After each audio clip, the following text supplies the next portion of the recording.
আজ আমরা কথা বলছি একটা স্ক্রিপ্ট নিয়ে, নাম শেষ সন্ধ্যার ডাকে। এটা আসলে একটা সত্যি ঘটনা, মানে একদম বাস্তব, ভীষণ আবেগ আছে, আবার কঠিন বাস্তবও। এর পটভূমিটা হল শেরপুর ঝিনাইগাতির গজনি অবকাশ এলাকা, মানে পাহাড় ঘেরা একটা গ্রাম। ঠিক। আমরা আজ দেখব, মানে আলোচনা করব, কিভাবে একজন সাধারণ কৃষকের জীবন, তার রোজকার লড়াই একটা মর্মান্তিক সন্ধ্যায় হঠাৎ করে শেষ হয়ে গেল। আর তার পরিবার, তাদের কি হলো? মানে একেবারে অথই জলে পড়ল তারা। হ্যাঁ, এই স্ক্রিপ্টের মূল ঘটনা, তার প্রেক্ষাপট আর তার অভিঘাত, এইগুলো নিয়েই আজ আমরা একটু বিস্তারিত কথা বলবো। ঠিক।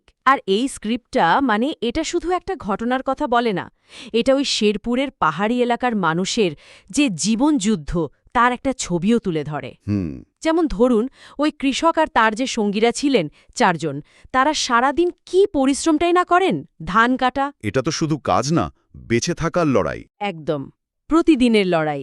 স্ক্রিপ্টেই ছবিটা খুব পরিষ্কার করে এঁকেছে।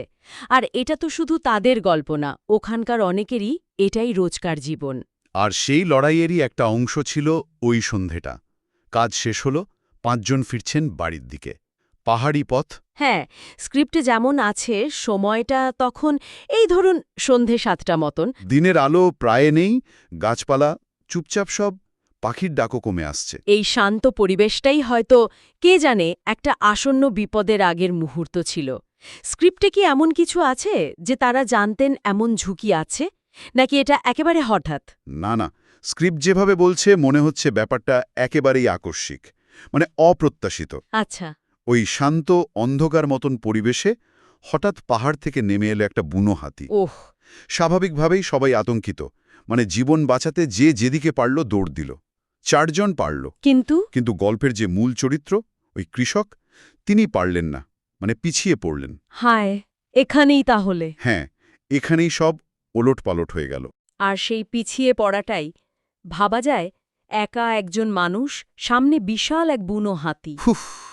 আর সঙ্গীরা তারা দেখছেন দূর থেকে, মানে স্ক্রিপ্টে বলা আছে চোখে জল, চিৎকার করছেন, কিন্তু কি করবেন, অসহায়। হাতিটা তাহলে সরাসরি? হ্যাঁ, সরাসরি আক্রমণ করল, মুহূর্তের মধ্যে সব শেষ, একটা জীবন চলে গেল। কি মর্মান্তিক। আর এই খবরটা যখন তার বাড়িতে পৌঁছালো, নিশ্চয়ই অনেক রাতে। হ্যাঁ, রাত প্রায় 10টা। খবরটা পৌঁছালো ওই কৃষকের কাঁচা মাটির ঘরে। আর তারপর? সে তো আর শুধু একটা খবর ছিল না, যেন বিনা মেঘে বজ্রপাত। স্ত্রী তো কান্নায় ভেঙে পড়লেন, ছেলেটা একেবারে চুপ, নির্বাক। মেয়ের অবস্থাও মানে যেন আকাশ ভেঙে পড়ল মাথায়। স্বাভাবিক, কারণ উনি তো শুধু পরিবারের একজন সদস্য ছিলেন না, উনিই ছিলেন একমাত্র অবলম্বন, মানে রোজগার যিনি করতেন। হ্যাঁ, ঠিক তাই। স্ক্রিপ্ট এই শূন্যতাটা, এই অসহায় অবস্থাটা খুব খুব জোর দিয়ে দেখিয়েছে। আর এখানেই তো আসল প্রশ্নটা আসে। স্ক্রিপ্টও সেই প্রশ্নটাই তুলে ধরে, যে এখন কি হবে, কে ধরবে সংসারের হাল? ছেলে মেয়েদের মুখে খাবার দেবে কে, ঘরের খরচ। ওই কৃষকের স্ত্রীর শূন্য দৃষ্টি, সেটা যেন ভবিষ্যতের থেকে তাকিয়ে থাকা এক জমাট বাঁধা অন্ধকার। এটা শুধু একজন মানুষের মৃত্যু না, এটা একটা পুরো পরিবারের স্বপ্ন, আশ্রয়, সব ভেঙে যাওয়ার গল্প। হ্যাঁ, আর দেখুন, এই ঘটনাটা কিন্তু আরও একটা বড় জিনিসের দিকে আঙুল তোলে। কি সেটা? মানে এটা শুধু একটা পরিবারের ট্র্যাজেডি নয়, এটা আমাদের দেখায় যে এইরকম প্রান্তিক মানুষদের জীবনে হঠাৎ কোনো বিপর্যয় এলে তাদের রক্ষা করার মতো তেমন কোনো সামাজিক বা সরকারি নিরাপত্তা হয়তো নেই, বা থাকলেও যথেষ্ট নয়। ঠিক বলেছেন।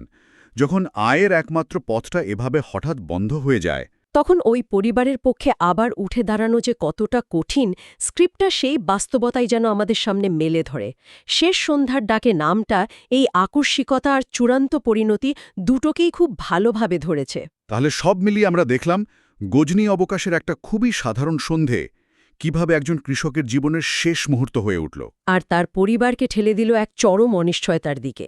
হ্যাঁ, এই স্ক্রিপ্ট শুধু মৃত্যুর ঘটনা বলছে না, বলছে একটা অবলম্বন হারানোর যন্ত্রণা, একটা অনিশ্চিত ভবিষ্যতের করুণ ছবি।